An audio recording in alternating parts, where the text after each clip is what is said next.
Bonjour à tous et bienvenue à cette randonnée informative. Voici le sommaire. Le peuple béninois retient à présent son souffle. Les doléances formulées par l'ex-président de la République Thomas Boniaï au chef de l'État Patrice Talon le mercredi 22 septembre 2021 méritent une attention particulière. À quel retour pourrait s'attendre le peuple de la part de l'actuel patron du palais de la Marina? Les détails dans cette édition.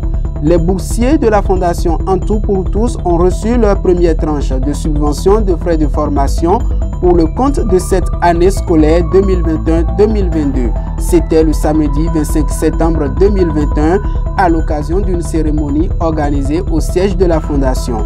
Nous vous donnerons plus de détails dans ce journal. La page santé de cette édition sera consacrée aux conséquences des sous-vêtements achetés dans la friperie sur la santé.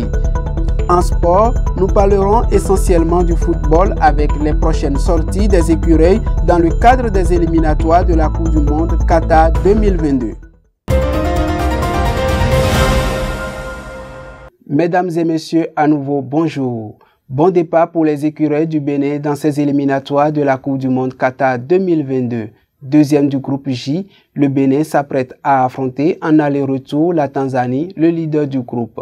Pour cette double confrontation dans le cadre des 2 prochaines journées, le sélectionneur Michel Dussuyer a dévoilé sa liste. Bien, pour cette double confrontation contre la Tanzanie, j'ai retenu 25 joueurs, avec dans les buts Saturnin Alakbe, Marcel Danginou et Batori Douyeme. Les défenseurs avec Khaled Adeno, Moïse Adileou, Youssouf Assogba, Samadou Bourou, Melvin Doremus, David Kiki, Cédric Ontonji, Johan Roche et Olivier Verdon. Au milieu avec Jordan Adeoti, Matteo Alinvi, Cécile Almeida, Rodrigue Kossi, Junior Oletan et Anan Tidjani. Les attaquants avec Roland Beakou, Jodel Dossou, Chabel Gomez, Steve Mounier, Mika Poté et Désiré Sekbe Azanko ainsi que Sebio Soukou. Voilà pour la liste des joueurs qui ont été retenus pour ces matchs contre la Tanzanie. Pour rappel, les 2 matchs sont prévus pour le jeudi 7 et dimanche 10 octobre 2021. Le mercredi 22 septembre 2021, le président Patrice Talon a reçu l'ancien locataire de la Marina, le président Thomas Boniaï. Au cours de ce tête-à-tête, le président Thomas Boniaï a formulé quelques doléances. Le retour au pays des exilés politiques, la libération des prisonniers politiques sont quelques-unes des doléances qui ont retenu l'attention de la classe politique, des médias et de toute la population. L'actuel patron du palais de la Marina a-t-il les pouvoirs nécessaires pour donner un retour favorable à ces demandes? Élément de réponse avec Michael Vougbe, journaliste, analyste politique. Je pense que c'est ambigu et ça aura 2 facettes. Pourquoi je le dis ainsi? Il y a la Constitution qui donne des pouvoirs au chef de l'État. Maintenant, le pouvoir exécutif a un rôle à jouer dans le pays et le pouvoir législatif a un rôle à jouer, aussi bien le pouvoir judiciaire. Et le pouvoir exécutif, d'essence, ne peut pas s'immiscer dans les affaires du pouvoir judiciaire.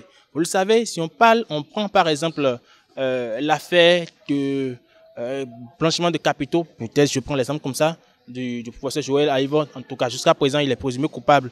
Également l'affaire du terrorisme de Rekia Madoukou. Ces affaires sont pendantes devant la justice. Et d'ailleurs, on ne porte pas de jugement de valeur sur ces affaires-là. Donc c'est dit qu'aujourd'hui, tant qu'il n'y a pas de verdict, est-ce que le chef de l'État a de possibilité de s'ingérer dans ces audiences-là, de s'ingérer dans ces affaires qui sont toujours dans la justice? C'est une question, c'est une problématique très cruciale. Parce que tant qu'il n'y a pas eu de verdict, on sait par exemple qu'aujourd'hui, Adjavon est par exemple condamné pour 20 ans de prison. On sait que Komi Koutié est condamné pour 20 ans de prison dans telle affaire, parce qu'il y a eu un procès équitable et la personne mise en cause a eu droit à un avocat pour se défendre et jusqu'à la fin, on a eu l'affaire. Maintenant, là, les affaires qui sont pendantes devant la justice, est-ce que le chef de l'État a cette prérogative-là, avec son pouvoir exécutif, de s'ingérer dans cette affaire judiciaire? C'est là où il y a toute la question. Donc, il y a des demandes qui seront peut-être qui vont trouver des solutions. Il y a des requêtes auxquelles le chef de l'État va accéder, mais il y a d'autres dans lesquelles le chef de l'État est incapable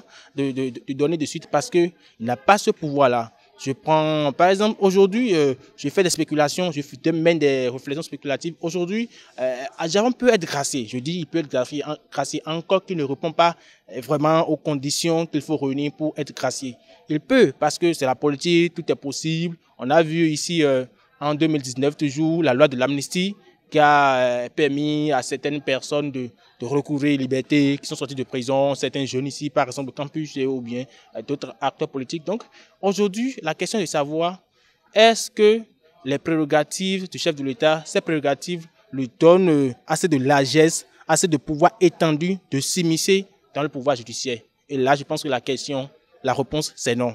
Donc, il aura de solutions à certaines questions et il n'aura pas de solution à certaines de ces requêtes qu'il a quand même envoyées vers le président Patrice Talon. La Fondation Anthopoutos a encore sacrifié à sa propre tradition. Elle a procédé à la remise des premières tranches de subventions de cette année scolaire 2021-2022. Augustin Avossetien et Valérie Wagny y étaient. Voici leur reportage. C'est la salle polyvalente de la Fondation qui a été choisie pour abriter cette 8e édition de remise de bourse en tout pour tous. Séance d'écoute et de conseils aux boursiers, rappel des règles du maintien dans le programme de bourse ont essentiellement meublé la cérémonie. Tout ceci a été couronné par l'intervention de la fondatrice, Madame Francine Aïssi Wagny. Elle a profité pour féliciter ses boursiers pour leurs meilleurs résultats. Je voudrais féliciter tous ceux et toutes celles qui ont réussi à se maintenir dans le programme de bourse en ayant les yeux rivés sur les objectifs fixés au départ. Vous avez réussi à obtenir de bonnes moyennes et vous pouvez être fiers de vous. Vos résultats sont encourageants et nous forcent donc à vous aider à aller beaucoup plus loin. 45 000 au primaire, 70 000 au secondaire niveau 1, 80 000 au secondaire niveau 2 et 100 000 francs à l'université, c'est le contenu de la bourse dont la première tranche a été donnée ce jour. Un geste qu'apprécient les parents. Ce que la Fondation fait, l'accompagnement des enfants au niveau de leur scolarisation, c'est quelque chose qui est très bien. Et ici, la Fondation s'occupe d'une particularité, les enfants vulnérables qui travaillent bien et qui n'ont pas un accompagnement. Pour que notre société, pour que vraiment les choses puissent bien aller, il faut vraiment toucher cette pente de la société-là pour leur permettre vraiment d'y arriver parce que les parents n'ont pas les moyens, les enfants travaillent correctement et si ces enfants, on arrive à les aider, ils pourront vraiment donner le meilleur d'eux-mêmes. C'est une fondation qui a vraiment de très belles ambitions, mais on souhaite vraiment que les donateurs, les partenaires, nationaux comme internationaux puissent vraiment soutenir la Fondation pour que la Fondation aille au-delà de ce qu'elle est en train de faire aujourd'hui. Je remercie profondément la Fondation pour les efforts qu'ils font et encourage les enfants à ne pas les décevoir. Les boursiers, motivés plus que jamais, promettent de donner le meilleur d'eux-mêmes pour concrétiser la visée de la Fondation, la culture de l'excellence. Cette année, nous promettons et à la Fondation Anthopoutos de donner le meilleur de nous-mêmes et d'être toujours excellente en classe et devenir toujours le premier de nos classes pour les encourager à nous aider. La deuxième tranche de cette bourse est prévue pour décembre 2021 prochain. Info Santé pour clôturer ce journal. Au Bénin, à Cotonou, les friperies occupent une place de choix dans le mode vestimentaire de la population. Celles qui méritent une attention particulière sont les dessous. Quelles conséquences ces sous-vêtements de friperie peuvent avoir sur la santé? Découvrons ensemble à travers ce reportage. Boxers, string, slip, soutien-gorge, débardeur, la liste est longue. Ce sont des sous-vêtements dont l'importance relève de leur fonction, celle d'aider à garder les parties intimes propres et protégées. Mais il importe de savoir que ces dessous achetés dans la friperie sont conditionnés avec des substances chimiques qui ne sont pas sans conséquences sur la santé de leurs utilisateurs. Ça peut entraîner des irritations, ça peut entraîner des infections. Les irritations peuvent intéresser la partie génitale externe de la femme, c'est-à-dire la partie pubienne, c'est là où se trouve la partie velue, où se trouvent les poils. Ça peut intéresser aussi la partie externe, c'est-à-dire les vulves, la vulve, les grandes lèvres, les petites lèvres, peuvent s'irriter et entraîner un grattage. Le grattage peut entraîner des œdèmes, obligeant à aller voir un sachant, un agent de santé pour un traitement. Mais ça peut aller loin. Si ces produits qui ont été utilisés pour reconditionner ces sous-vêtements de friperie dont nous parlons pénètrent dans le vagin, ça peut entraîner des irritations, mais ça peut entraîner des infections que nous appelons vaginites. Si les femmes sont les plus exposées, il n'en demeure pas moins pour les hommes. De façon essentielle chez l'homme, l'appareil génital de l'homme est un peu particulier. L'appareil génital de la femme est un peu ouvert à l'extérieur. Or, l'homme, il a juste un petit pertuis qui traverse le pénis par lequel l'homme va pisser. Pour que cette partie s'infecte facilement par ces produits, c'est un peu difficile. Mais par contre, les parties externes peuvent être irritées, là où se trouvent les poils, entre l'appareil génital et les cuisses. Il y a des plis là qui peuvent être irrités. Essentiellement, c'est ce qu'on peut trouver chez l'homme.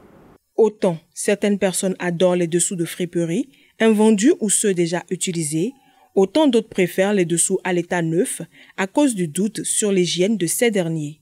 Des précautions sont donc à prendre avant de porter les dessous de friperie.